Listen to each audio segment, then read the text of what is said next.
नमस्कार दोस्तों, मैं हूं राजेश सिंह और चलिए आज कुछ अच्छी बातें करते हैं।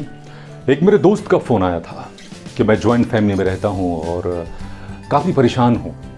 लोग जो हैं सपोर्ट नहीं करते हैं। कुछ ऐसे लोग हैं जो मतलब कुछ भी कह देते हैं, कुछ ऐसे हैं जो सही बर्ताव नहीं करते हैं। तो मैं बहुत डिस्टर्ब हो चुका हूं। मुझे ऐसा लग रहा है कि मैं घर से कहीं निकल जाऊं, भाग जाऊं। उसे कुछ समझ में नहीं आ रहा था क्या करूं क्या ना करूं। तो उन्होंने मुझसे रिक्वेस्ट की कि अगर आप ऐसा क्यों मेरे साथ हो रहा है, अगर कुछ आप मुझे बताएं या अगर इस पे वीडियो बनाएं तो मुझे खुशी होगी। तो चलिए मैंने सोचा कि उनके लिए एक वीडियो बनाते हैं।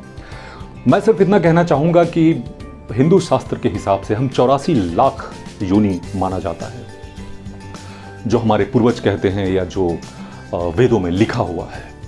न जाने हमने कितनी बार जन्म हमने लिया होगा। और जो भी आपके आसपास हैं, आपके पापा हैं या आपकी मम्मी हैं या आपके दोस्त हैं या आपके लड़के हैं, वो सब के सब सोल एजेंडा ही है। और काफी नजदीकी सोल एजेंडा होने के कारण वो सब आपके पास, आपके घर में मतलब जन्म लिए हैं। और सबके साथ कार्मिक अकाउंट होता है। मतलब ऐसा कहा गया है कि कोई भी आपका बाल बाका नहीं कर सकता, क्योंकि आप उसी परम पिता परमेश्वर कहें या अल्लाह कहें, जो भी कहें, आप उसके ही अंश हैं। सिर्फ आपके ही कर्म आपको बर्बाद करता है। तो अगर कोई सही ढंग से, ये मतलब रामायण में कहा गया था, रामायण में नहीं कहा गया था बल्कि ऐसे संत या गुरुजी कहते हैं कि रामायण में अगर मंथरा ना होती तो कोई, मतलब लोग ये कहते थे कि मंथरा बिल्कुल सही नहीं थी, उसकी वजह से उन्होंने ही सबका दिमाग पलटा और ये हुआ वो हुआ। लेकिन अगर मंथरा ना होती तो कोई और होता, वो नहीं होता तो कोई और होता, वो ना होता तो कोई और होता। मतलब वो घटना था तो वो मंथरा की जगह कोई और भी हो सकती थी, मतलब वो होना था। तो हम मंथरा को ब्लेम ना देके वो हमारा ही कर्म है जो रिलीज होता है। जैसे यूं समझ लीजिए कि अगर हमने अमेज़ॉन या कहीं पे भी अगर कोई सामान हम बुक करते हैं और जब वो डिलीवर बॉय जब डिलीवरी लेकर हमारे घर पर आता है और अगर हम उसे डांटें कि हमने तो बुक ही नहीं किया था, तुम ये क्यों लेकर आए, तुम बेवकूफ़ हो, हम उससे लड़े, तो वो हमारी बेवकूफ़ी है। वो हमने ही बुक किया था, इसमें डिलीवर बॉय की क्या गलती। तो ये जितने भी माँ पापा या भाई बहन या जो भी ऐसे लोग हैं जो जिनकी आपसे नहीं बनती, ये सब डिलीवर बॉय हैं जो सिर्फ आपके ही कर्मों को रिलीज करने के लिए आपके साथ जुड़े हैं। तो इसलिए इन किसी पर भी मतलब गुस्सा करना बेवकूफ़ी है।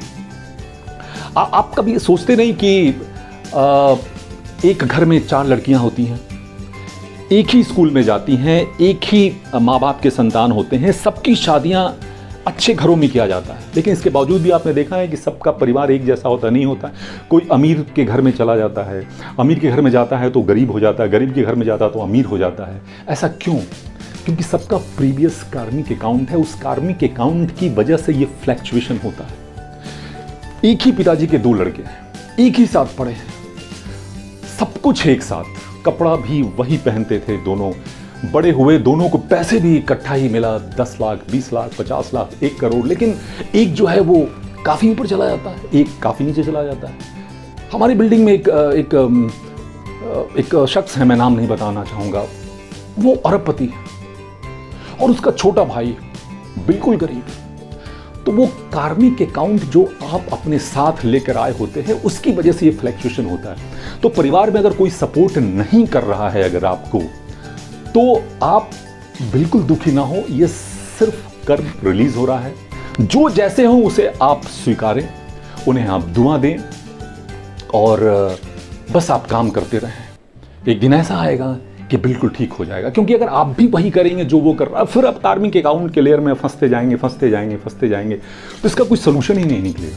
तो बेटर ये है कि आप हर किसी को स्वीकारें, बहुत ही प्रेम पूर्वक घर में रहें और एक दिन ऐसा आएगा कि सब कुछ ठीक हो जाएगा। तो फिर हम कुछ नई जानकारी के साथ आपके सामने हम उपस्थित होंगे। और अगर प्लीज़ अगर सब्सक्राइब नहीं किया तो सब्सक्राइब कर दीजिए, बेल आइकॉन क्लिक कर दें, कमेंट जो भी करना हो आप कर सकते हो। सो नमः शिवाय, गॉड ब्लेस यू, बाय।